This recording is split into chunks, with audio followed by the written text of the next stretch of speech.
2장 37절입니다. 그들이 이 말을 듣고 마음에 찔려 베드로와 다른 사도들에게 물어 이르되 형제들아 우리가 어찌할꼬 하거늘 베드로가 이르되 너희가 회개하여 각각 예수 그리스도의 이름으로 세례를 받고 죄사함을 받으라. 그리하면 성령의 선물을 받으리니 이 약속은 너희와 너희 자녀와 모든 먼데 사람 곧 주 우리 하나님이 얼마든지 부르시는 자들에게 하신 것이라 하고 또 여러 말로 확증하며 권하여 이르되 너희가 이 패역한 시대에서 구원을 받으라.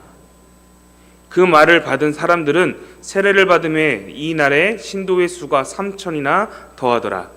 그들이 사도의 가르침을 받아 서로 교제하고 떡을 떼며 오로지 기도하기를 힘쓰니라. 아멘. 네, 할렐루야. 이 저녁에도 나오신 나군교회 성도님들을 환영하고 또한 축복합니다.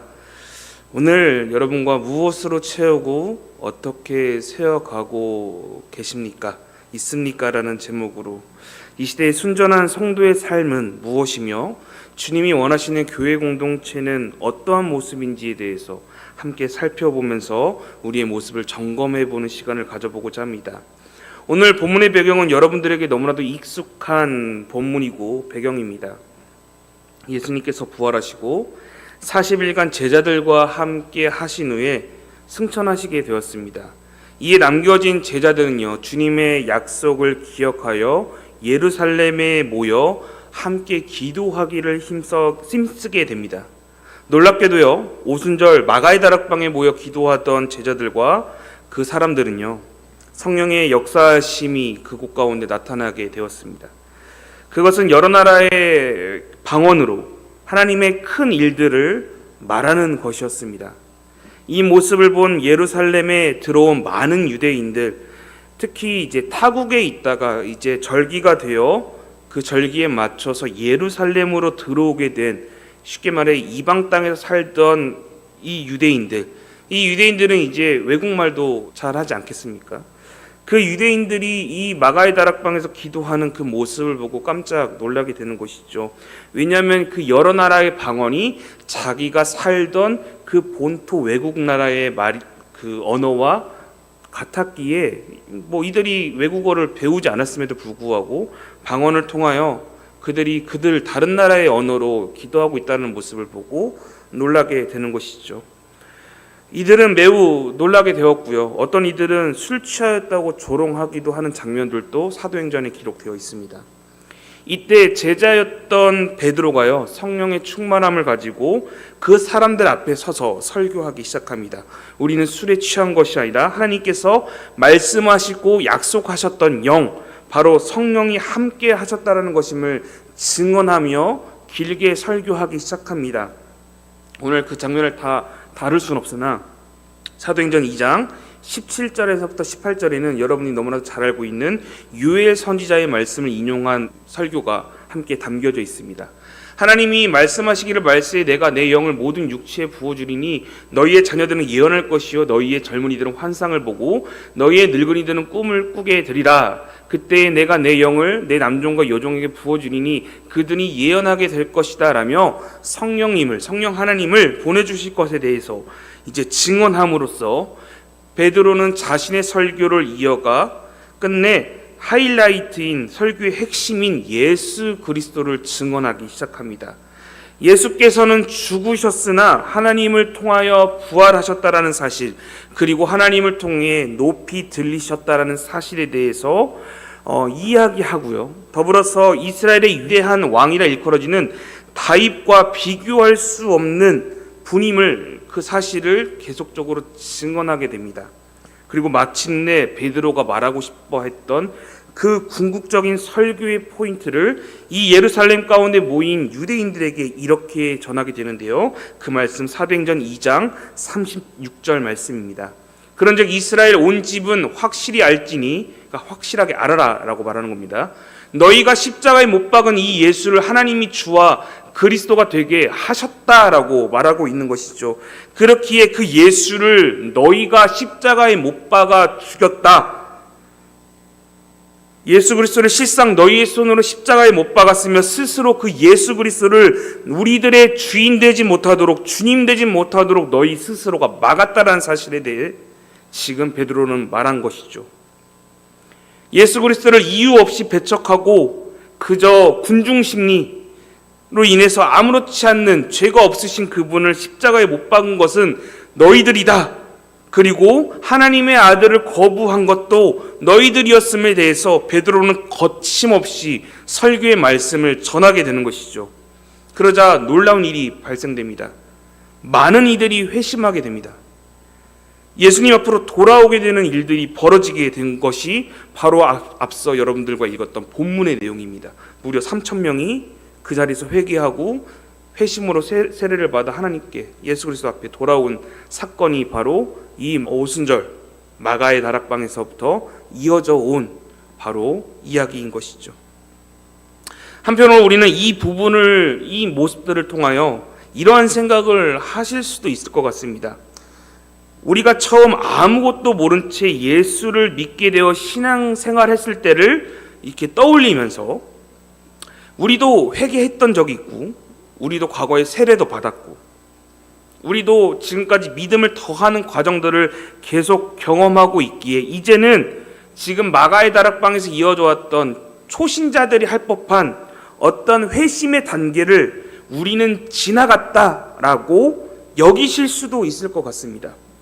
다시 말해 예수 그리스도를 영접하는 단계라고 여겨지는 그 초신자들, 초급신자들, 초신자들에게 해당된다고 생각되는 그 이야기들은 사실 이제 믿음 생활을 오랫동안 한 나에게 있어서는 아무런 상관없는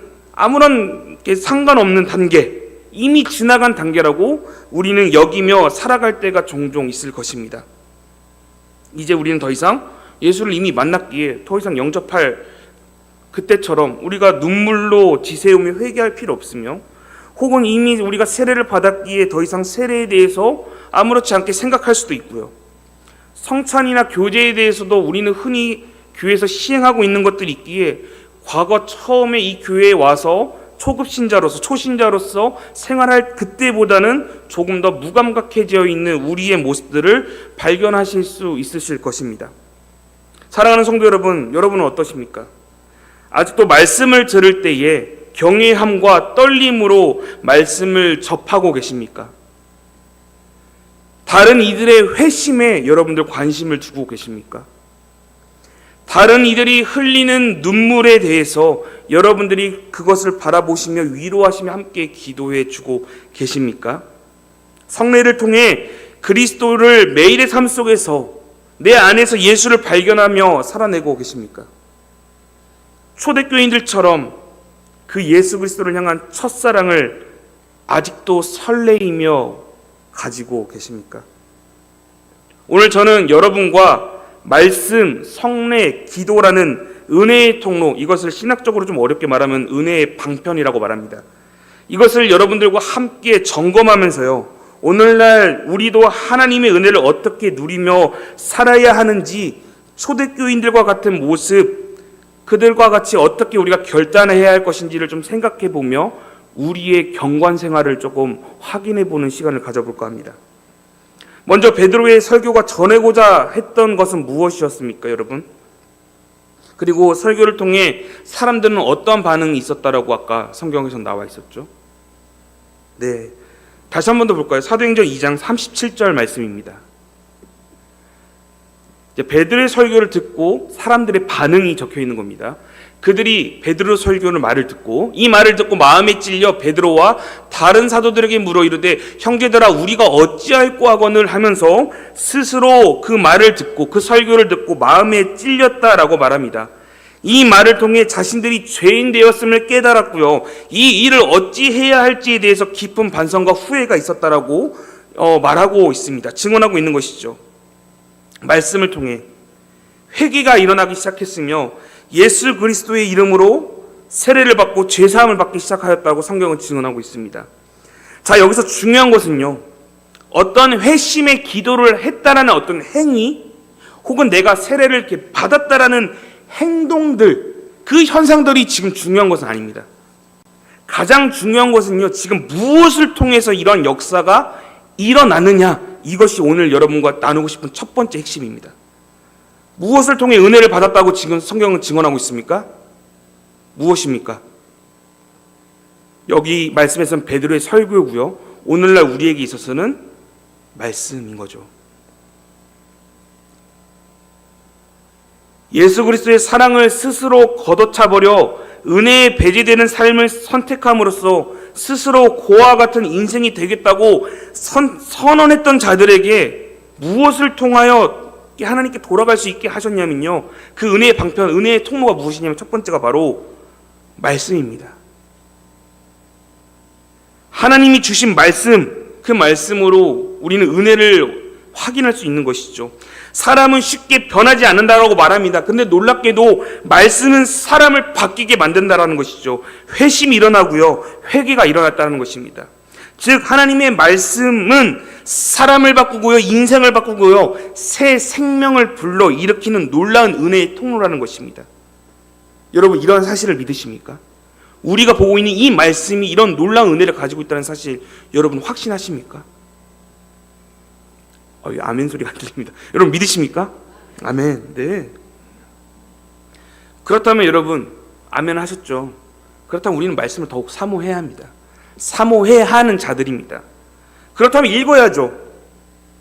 쓰시기도 하고요, 읽기도 하셔야 합니다. 예배 전으로 나와 이 말씀이 우리에게 무엇을 요청하는지 배우고 익히고 알아야 하는 것이죠. 받아들여야 하는 것입니다. 그렇게 우리는 더욱 예배 전에 나오기 힘써야 하는 것이죠. 그렇게 예배 전에 나오는 것을 우리는 거부하거나 귀찮아해서는 안 되는 것입니다. 또한 우리에게 허락하신 담임 목사님의 설교를 통해서 하나님의 말씀을 여러분 담아내셔야 하는 것이죠. 최선을 다해 함께 섬기는 부교육자들의 설교도 여러분도 담아내셔야 하는 것입니다. 세상에 수많은 매체들이 유명한 목사님들의 설교가 좋다고 여러분들께 보여지고 있습니다. 그런데요 여러분, 여러분을 위해 기도하는 이도, 여러분을 위해 설교를 준비하는 이도 낙원교회 담임 목사님입니다.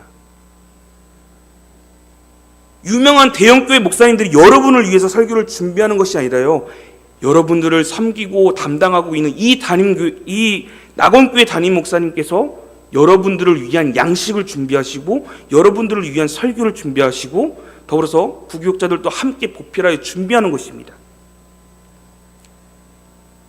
그렇게 여러분들이 유명한 목사님이다라며 말씀을 쫓아 내 마음대로 베스킨라빈스처럼 골라먹는 재미로 살아가는 것이 아니라 나를 향해 준비한 그 말씀을 사모하여 나아가는 것이죠. 그렇게 여러분들이 이 교회에 모여야 하는 것입니다. 네, 다른 교회 설교가 안 좋다 좋다 이걸 평가하는 게 아니라 여러분들을 위해 밥상을 차려진 그 식탁으로 나아가셔야 한다고요. 네, 이해 가시죠? 다른 분들의 설교를 듣지 말라는 게 아니라 여러분들을 위해 준비된 그 식사의 자리, 식탁, 말씀의 자리로 나아가셔야 한다고요. 오늘 베드로는 성령 충만함으로 최선을 다하여 설교했습니다. 그리고 이에 대한 반응으로요, 많은 사람들이 마음에 찔려 죄를 자복하여 주님 앞으로 돌아왔습니다. 그런데 반면에 다른 모습이 성경에서 발견됩니다. 그 말씀이 사도행전 7장에 있는 스데반 집사님의 설교의 말씀입니다. 스데반 집사님의 설교를 여러분들 7장을 살펴보면요, 베드로보다 더 많은 설교를 합니다. 그리고 더 체계적이고요, 더 역사적으로 더 설교를 집약하여 설교합니다. 그런데 베드로 설교와 달리 스데반 설교를 들은 사람들, 이 사람들의 반응이 사뭇 다릅니다. 그 내용 사도행전 7장 54절입니다. 그들이 이 말을 듣고 마음에 찔렸습니다. 동일하게 찔렸습니다. 그런데 그를 향하여 이를 갈았다고 말합니다. 뒤에서는요, 소리를 지르고 귀를 막았으며 일제히 그를 향해 달려들어 돌을 들었다고 말합니다. 지금 복음을 듣고 마음이 찔린 후에 그 반응이 서로 다른 것을 우리는 확인할 수 있는 것이죠. 제가 여기서 말하고자 하는 것은 이제 우리가 복음을 들고 세상 가운데 나아갔을 때 이런 반응도 있고요, 이런 반응도 있습니다. 그렇게 여러분들 복음을 들고 나아가실 때 여러분 낙심하면 안 됩니다. 이 말을 하려고 하는 것이 아니라요, 사실 이 반응이 믿지 않는 이들의 반응이 아니라 믿는 우리의 반응이 될 수도 있다고요. 이해 가십니까?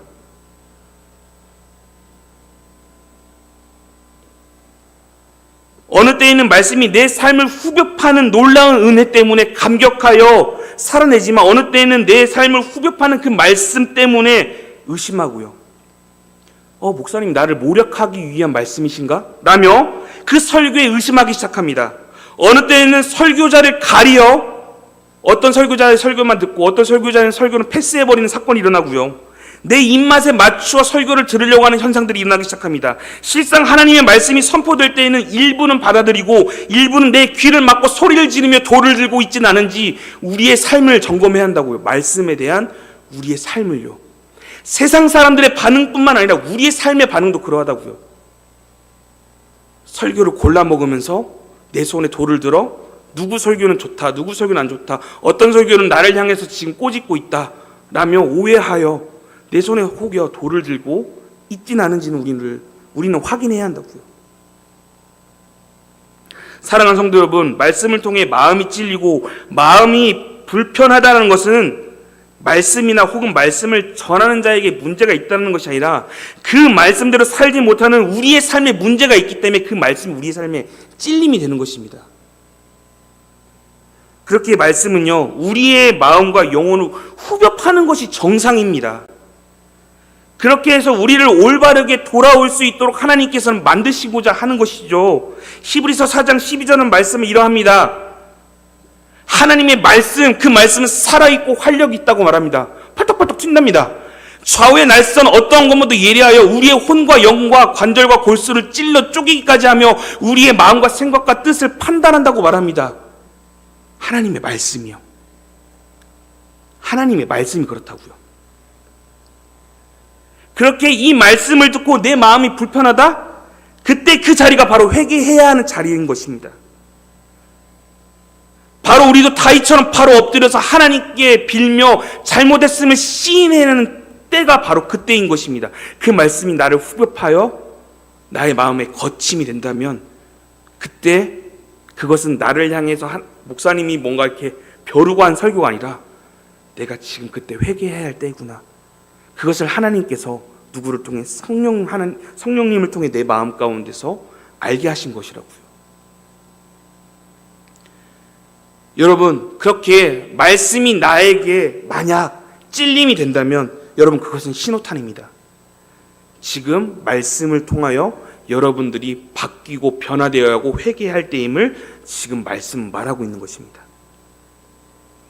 그렇게 이 말씀 너무 귀하죠. 나의 삶을 바꿀 이 말씀, 생명의 말씀, 영생의 말씀 더욱 붙들기 위해 우리는 예배 전으로 나오기 힘써야 하는 것입니다.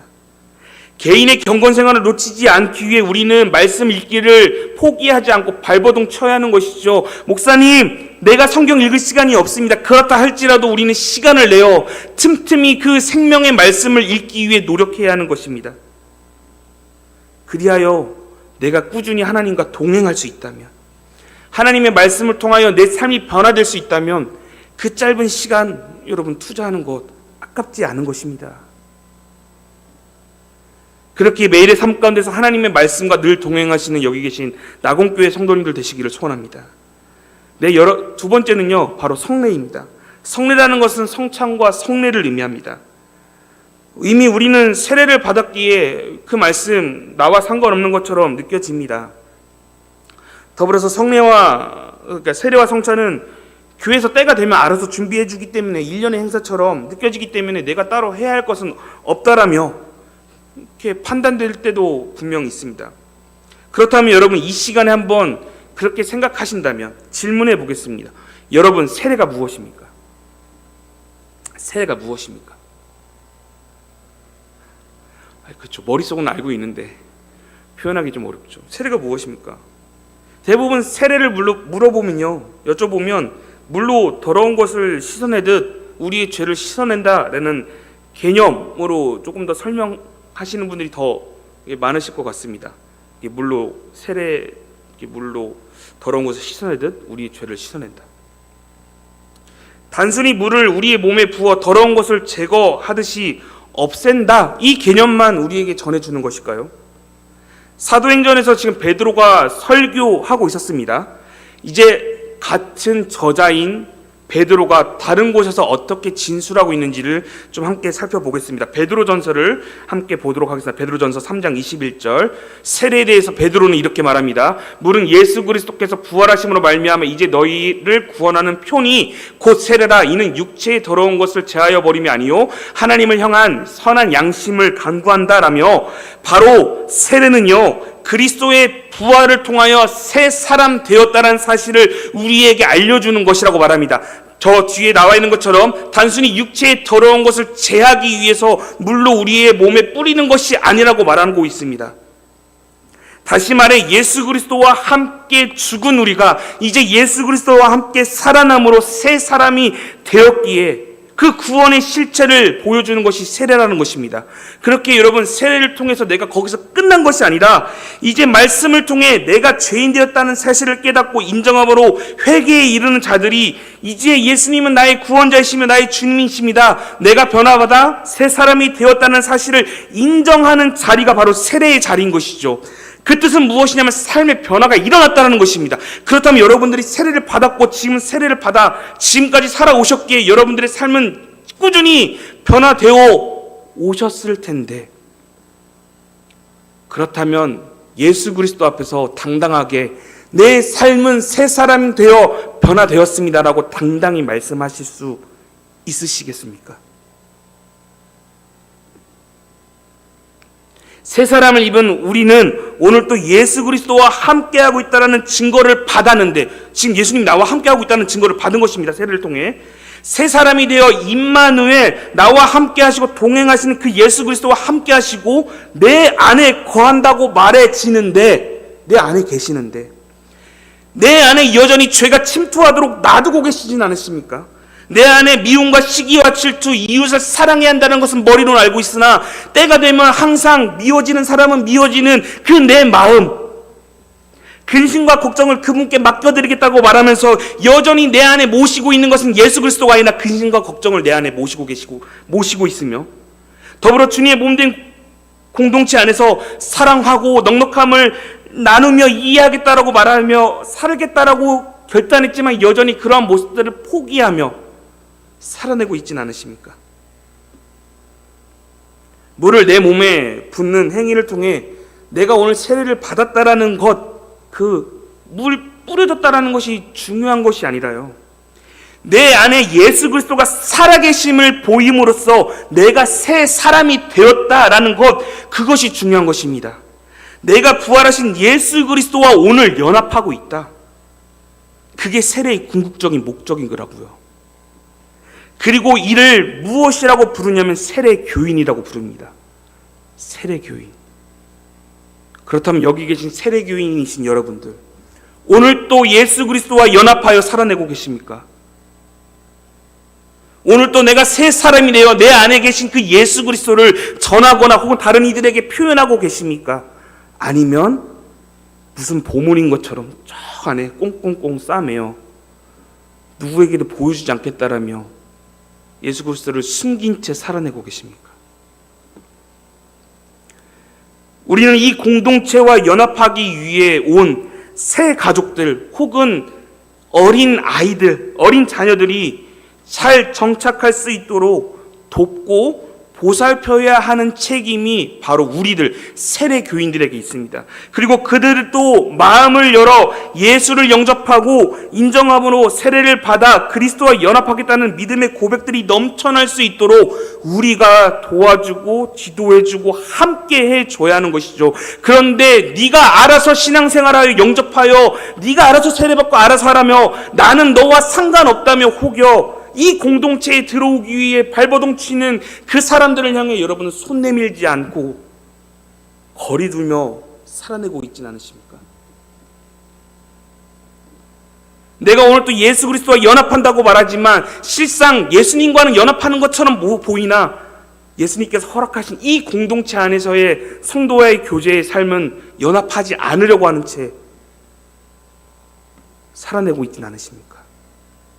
먼저 손 내밀기 부담스럽다고, 손 내밀면 저 사람이 나를 욕할 것 같다고, 손 내밀면 저 사람이 나를 받아주지 않을 것 같다라는 그 마음의 상처에 대한 두려움 때문에 여러분 서로 간에 마음을 내어놓는 그 삶을 포기하며 살아내고 있지는 않으십니까? 그렇게 세례는요, 물로 내 머리에 물을 뿌려 내가 세례교인이 되었다, 이 명분이 중요하여 세례교인이 되는 것이 아니라요, 내가 오늘도 예수 그리스도와 연합하고 있다, 그것을 보여주고 내 삶에 드러내기 위해 우리는 오늘 또 세례 교인으로서 살아가고 있는 것입니다. 세례를 통하여 그리스도와 연합된 믿음의 고백들이 넘쳐나는 말씀의 공동체, 약속의 공동체, 믿음의 공동체, 그것이야말로 초대교인들이 보여주었던 그 언약 공동체 모습인 것이죠. 그 공동체가 이 낙원교회가 되기를 소원합니다. 성찬도 마찬가지입니다. 세례뿐만 아니라 물론 예수님의 몸과 피를 기억함으로 우리가 은혜 받는 자리임을 기억하는 것, 물론 여러분이 너무나 잘 알고 있으니까 이 말씀 말고 성도와의 교제 부분에 대한 성찬을 여러분과 좀 나누고 싶습니다. 과거에는요, 초대교회에서는 흔히 우리가 알고 있는, 우리가 흔히 교회에서 시행하고 있는 성찬의 개념과 달리요, 초대교회에서는 항상 함께 모여 떡을 떼고요, 항상 식교제를 나누었습니다. 교제하기 힘썼다라는 것이죠. 그런데 그들은 떡을 떼며 마실 때에 자신의 육체의 정욕을 따라서 행동하지 않았습니다. 그들은 그저 실생활에서 먹는 떡과 잔이었겠으나 그조차도 그들은 이것이 그리스도의 몸이다라고 기억하면서 다른 이들과 교제할 때에, 그 교제권을 형성할 때에 성경적인 기반을 두고 교제하고자 노력하였습니다. 만약 여러분들의 삶 가운데서 교제를 한다는 핑계로 그리스도의 몸과 피를 기억하지 않고 성도에 맞지 않는 교제권을 맞지 않는 교제권을 형성하고 있다면, 더불어서 자신의 생각을 관철시키기 위해 내 마음대로 뭔가 운영하기 위한 그룹을 만들고자 한다면 여러분들 이것은 잘못된 것입니다. 주님의 몸과 피를 더럽히는 행위인 것입니다. 물론 교제권을 형성하기 위해 너무나도 성경적인 어휘나 거룩한 표현들을 사용함으로써 초신자들에게는 조금 어렵게 느껴질 수 있기에 그것은 좀 현명하게 우리가 피해야겠으나, 그러나 믿음이 연약한 자들의 수준을 맞춘다라는 핑계하에, 그 명목하에 주님의 이름으로 모인 교제권 속에서 먼저 술을 권장하거나 먼저 음주 가무를 택하거나 쾌락을 쫓아 그들을 이해한다는 명목하에 만약에 그런 행동들이 있다면, 금전 행위가 이루어지고 있다면 그것은 잘못된 것이죠. 며칠 전 제 아는 동기 목사님과 잠시 전화 통화를 하였었습니다. 교구 목사님인데요, 교구를 담당하다가 어느 날 이 남자분들이 교제를 한다고 하여서 뒤늦게 그 교제의 자리를 갔는데 맥주 파티가 벌어졌다고 말합니다. 그분들의 핑계는 요 몇몇 사람들이 초신자이고 아직 술을 끊지 못하여 이들을 이해하기 위해서 술을 권했다라고 표현하지만, 여러분, 우리는 성경적인 기반을 두고 공동체가 이루어져야 하는 것입니다. 초신자가 왔건 누가 왔건 우리는 성경적인 기반 안에 예수 그리스도의 몸된 교회 지체로서 본을 보이며 행동해야 하는 것이죠. 만약 제 동기 목사님과 동일하게 여러분들의 삶 가운데 그 교제권의 형성함에 있어서 잘못된 길을 걸어가고 있다면 여러분들 그 길에서 벗어나셔야 합니다. 그 교제권으로 해서는 안 됩니다. 오히려 예수 그리스도를 가리고 몸과 피를, 그분의 몸과 그분의 피를 더럽히는 행위가 되는 것입니다. 혹여 금전적인 부분에 있어서 자신의 그런 충족을 하기 위해서 교제권을 형성하고 있다면 그건 역시도 포기하셔야 합니다. 오히려 초대교인들은요, 금전적인 문제에 있어서 더 자유했습니다. 그들은 자신의 물건을 통용했고요, 나누어 주었습니다. 그들의 물건을 어떻게든 더 벌고 누군가를 통해서 내가 돈을 더 유익을 취하고자 노력한 것이 아니라 자신의 것을 내어놓았습니다. 그들은 금전으로 어려워하거나 힘들어한 것이 아니라요, 주님이 주신 공동체 안에서 자유함을 누림을 통하여 천국이 이러한 곳이겠구나, 천국 백성들은 이렇게 사는 것이구나, 그것을 느끼게 해주었다고요. 그렇게 형제를 사랑하고 그를 위해 호의를 베풀겠다라며 기본적인 기독교적인 진리를 배제한 채 여러분들 마음대로 성경적인 기준이 아니라 여러분들의 마음 내키는 대로 교제권을 기준 삼아 하고 있다면 여러분들 돌이키셔야 합니다. 그리고 내 생각대로 교제권을 펼쳐내서는 안 되는 것입니다. 베드로전서 1장 22절부터 23절에는 이런 말씀이 있습니다. 베드로전서 1장 22절부터 23절. 너희가 진리를 순종함으로, 말씀을 통해 그 진리를 깨달아 순종함으로 너희 영혼을 깨끗하게 하여 거룩하게 하여, 하나님이 거룩하니 너희도 거룩하라 말씀하신 것처럼 우리도 거룩하게 행실하여 거짓이 없이 핑계 대지 말고 형제를 사랑함에 있어서 말씀을 근거하여 서로 뜨겁게 사랑하라. 너희가 거듭난 것은, 너희가 오늘 또 거듭난 것은 썩어질 세상의 방법과 원리를 통해서 된 것이 아니라 썩지 아니할 예수 그리스도를 통해서 된 것이며, 살아있고 항상 있는 그 하나님의 말씀으로 기초되었다라고 성경은 증언하고 있습니다. 그렇기에 우리의 교제권도 말씀을 기본으로, 근본으로 해야 합니다. 목사님, 이렇게 하면 좀 더 우리 구역원들이 혹은 우리의 교제권들이 더 살아나지 않을까요? 네, 좋습니다. 그런데 예수님이 원하시냐고요. 조금 멀리 돌아가도, 조금 내가 힘이 들어도, 편하지 못해도 과연 말씀에 벗어난 교제권인지를 우리가 먼저 기억하셨으면 좋겠습니다. 그렇게 우리 공동체는 주님이 원하시는 방법대로 교제해야 합니다. 우리의 구역도, 우리의 전도회도 주님이 원하시는 교제권을 형성되어 오고요, 더불어 떡을 떼고 함께 교제하기 위해 힘써야 하는 것입니다. 그것이야말로 주님이 원하시는 성찬, 곧 식교제의 참된 의미가 될 것입니다. 이제 마지막으로 여러분과 함께 살펴볼 은혜의 방편, 은혜의 통로는 바로 기도입니다. 사도행전 2장 42절 말씀입니다. 그들이 사도들의 가르침을 받아, 말씀을 받아 서로 교제하고 떡을 떼며 오로지 기도하기 힘썼다라고 말합니다. 사도의 가르침, 즉 하나님의 말씀을 받아 기도하기 오로지 힘썼다고 합니다. 여러분들이 아다시피 기도는 하나님 아버지와의 대화의 창구이자 나의 것을 하나님께 아뢰 수 있는 하나님 자녀만의 특권을 상징하는 것이 바로 기도입니다. 그 어떠한 피조물도 받지 못했던 그 특권을 오로지 하나님의 자녀들, 백성들만이 누릴 수 있는 그 특권이 바로 기도인 것이죠. 그렇게 우리는 나의 부모님께 내가 원하는 것들을 요구할 수 있고 말할 수 있고 그것을 받아낼 수 있습니다. 그런데 다른 부모에게 아무리 애원하고 떼를 써도, 부탁하여도 받아들여지지 않는 것은 나의 부모가 아니고 나의 자녀가 아니기 때문입니다. 기도도 마찬가지인 것이죠.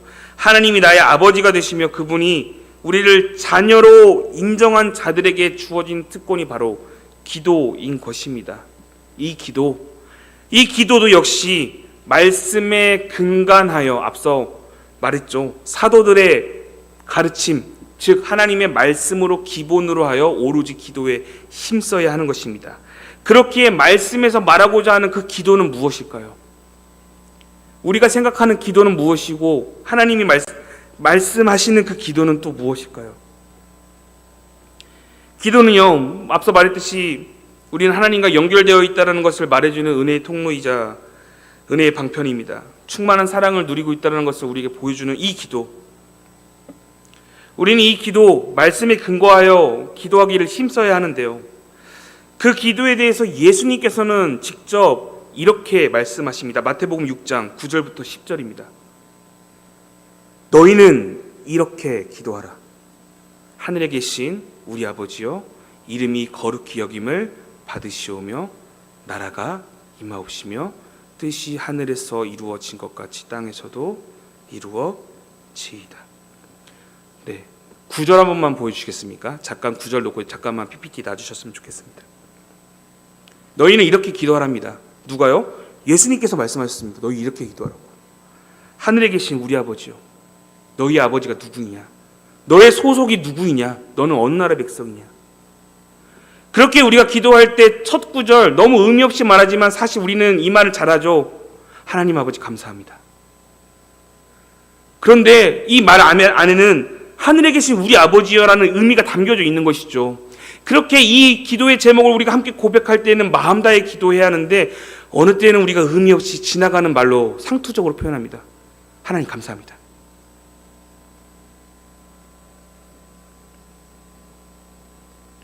오늘 그분이 나의 아버지라는 사실을 정확하게 선언하며 우리의 삶 가운데서 기도해야 하는 것이죠. 무턱대고 하나님 이거 해주세요 저거 해주세요 이게 아니라 하나님 당신이 나의 아버지이지 않습니까? 내가 당신을 아버지를 인정하고 당신이 오늘 또 나를 그 십자가의 그 크신 사랑으로 자녀 삼아 주시지 않았습니까? 그 예수님의 십자가를 통하여 오늘 또 그 십자가를 의지하여 내가 나아가 기도합니다. 나의 아버지, 나의 기도를 들어주십시오. 나와 함께 해주십시오. 이 간절함이 포함이 되어야 하는 것이죠. 그런데 오늘 이 땅 가운데 살아갈 때 우리는 너무 터무니없이 주문을 외우듯이 주수를 외우듯이 그냥 상투적으로 하나님 아버지 감사합니다. 혹시 이렇게 표현하면 살아내고 있지는 않으십니까? 뒤에 이어 뭐라고 나오냐면 이름이 거룩히 여김을 받을 수 있도록 기도하라고 말합니다. 그분의 이름이 거룩히 여김을 받을 수 있도록 기도해야 하는데요, 그 기도가 단순히 하나님 이렇게 기도했습니다 아멘 하고 끝내는 것이 아니라 그 기도의 제목을 내가 했다면 그 기도의 제목을 내 삶 가운데서 이루며 나아가야 한다는 것이죠. 나는 행동 하나 한 것 없이 그저 도깨비 마음처럼 뚝딱 이루어주십시오 원하만 한다면 그것은 잘못된 기도인 것입니다. 기도하였다면 나도 행동해야 하는 것이죠. 그렇게 오로지 기도할 때 나의 것만을 주장하는 것이 아니라 내가 그 기도를 따라 살아내겠습니다. 하늘의 뜻이 이루어진 것처럼 이 땅에서도 이루어지는 것을 내가 주님의 뜻을 가지고 이 땅에서 이루어내며 살아내겠습니다. 그런 기도의 제목들이 나와야 하는 것이죠. 그런 기도의 제목들이 나와야 하는 것입니다. 무턱대고 내 소원을 들어달라는 것이 아니라 그 소원이 왜 하나님의 영광을 위해서 왜 필요한지를 우리는 궁극적으로 나의 아버지께 말씀을 드리며 기도해야 하는 것이죠. 그렇게 우리는 그것을 행동하며 살아내야 하는데 우리는 행동하지 않고 그저 예수님의 이름으로만 기도합니다. 그 거룩하신 예수님의 이름으로 우리 마지막에 기도하지 않습니까? 그런데 우리는 행동하지 않고 그냥 그 거룩하신 예수님의 이름을 팔아내며 살아내면서 우리는 오늘 또 십계명 중 하나인 그 하나님의 이름을 망령되이 일컫지 말라라는 그 말씀의 10계명 중 하나를 이미 어기며 살아내고 있다는 것이죠. 이미 내 삶 가운데 예수 그리스도의 그 거룩한 이름이 여기에 박혀 있는데 이미 너무 상투적으로 나의 기도는 이미 망령되이 일컬으며 시작하고 있다는 것입니다. 그렇게 사랑하는 성도 여러분, 우리가 오로지 기도하며 간구해야 할 것, 물론 여러분들이 가지고 있는 것들을 아뢰는 것도 물론 중요합니다만 하나님께서 원하시는 것이 무엇인지를, 나의 아버지께서 무엇을 원하시는지를 먼저 귀 기울이는 삶, 그게 초대교인들이 했던 것입니다. 초대교인들이 기도했던 것입니다. 예루살렘에서 주님께서 약속하신 대로 예루살렘에 머물어 예수님께서 약속하신 그것들을 기도하였지 마가의 다락방에서 자신의 것들을 요청하며 기도하지 않았습니다. 예수님께서 약속하신 것들을 기도하였습니다. 그렇게 여러분들도 물론 여러분들의 것을 기도하는 것이 나쁘다는 것은 아니나 먼저 하나님의 것을, 그 나라와 그 뜻을 먼저 구하시는 믿음의 낙원교회 성도님들 되셨으면 좋겠습니다. 모든 은혜의 하나님 곧 그리스도 안에 너희를 부르사 자기의 영원하신 영광을 들어가게 하시니가 잠깐의 고난을 당한 너희를 친히 온전하게 하시어 굳건하게 하시며 강하게 하시며 털을 견고하게 하시겠다 라고 말합니다. 그러니 사랑하는 성도 여러분, 그 은혜의 하나님께서 오늘 또 우리에게 은혜의 방편, 은혜의 통로인 말씀, 성례, 기도를 통해 여전히 하나님의 은혜는 십자가 위에서 끝난 것이 아니라 오늘 또 여전히 계속적으로 그 은혜는 흐르고 있으며 그 은혜들을 발견할 수 있도록 우리에게 이런 방편들을 제공하셨다는 것, 그것이 우리에게 은혜입니다. 그것을 잊지 않도록 우리에게 그것을 기억할 수 있는 것들을 우리에게 제공하셨다는 것, 우리 하나님 너무나도 섬세하시지 않으십니까? 아닌가요? 저만 그런 것 같습니다. 그렇게 사랑하는 성도 여러분, 말씀을 마치면서요, 오늘 제목처럼요, 우리는 무엇을 바라보며 무엇으로 채우고 어떻게 세워가야 하는가? 그것은 바로 하나님의 말씀 채우고요, 그리고 하나님께서 우리에게 주신 성찬, 곧 이웃과 성도들 간의 교제와 더불어서 세례, 바로 예수 그리스도께서 나에게 크신 은혜를 허락하셨다는 사실 뿐만 아니라 오늘 우리가 오로지 기도하기 힘씀을 통하여 내가 나의 경건 생활을 세워가야 한다는 사실을 배우게 되었습니다. 그것이 바로 우리는 교회이기에 교회 안에서 이렇게 세워져 가야 합니다. 교회된 우리는요, 이렇게 행동하며 결단해야 하는 것이죠. 오늘 베드로는요, 예수 그리스도를 부인하였고 마지막에 예수님을 만나 자신의 삶이 너무나도 부끄럽고 하나님께 아랠 것 하나 없고 선한 것 하나 없고 무익한 것 하나 없을 그에게 예수님께서는 내 양을 먹이라라며 그에게 선뜻 찾아와 손을 내밀어 주셨습니다. 죄인이고 무익하고 선한 것 하나 없으며 예수 그리스도를 배신했던 그 베드로를 예수님께서 친히 찾아가 세우셨습니다. 무엇으로요? 교회로. 오늘 동일하게 하나님 앞에 사실 무익하고 아무런 선한 것 없고 하나님 앞에 보잘것 없음에도 불구하고 자녀 삼으시어 예수 그리스도께서 임마누엘 우리 가운데 찾아오시어 너희는 교회다. 너희는 주님의 몸된 성도이자 지체이자 교회다라며 오늘 여러분을 이 자리 가운데 세우셨습니다. 교회이신 여러분, 이제 여러분들 결단하셔야 하는 것이죠. 여러분들의 경건 생활을 점검하시고요, 여러분들의 앞에 있는 그 말씀 생활을 점검하시고요, 내 안에 나태함으로 예배에 관련된 나의 생활을 여러분 점검하셔야 하고요, 이제 내가 누구의 자녀인지를 점검하셔야 하고요, 이제 내가 어떻게 행동함으로써 세례를 받은 자, 성찬을 통한 떡을 서로 교제하고 나누는 자, 오로지 기도에 힘써서 나와야 하는 자임을 기억하시오. 믿음의 성도, 칭찬받는 그리스도인이 되시는 여기 계신 낙원교회 성도님들 되시기를 소원합니다. 기도하겠습니다.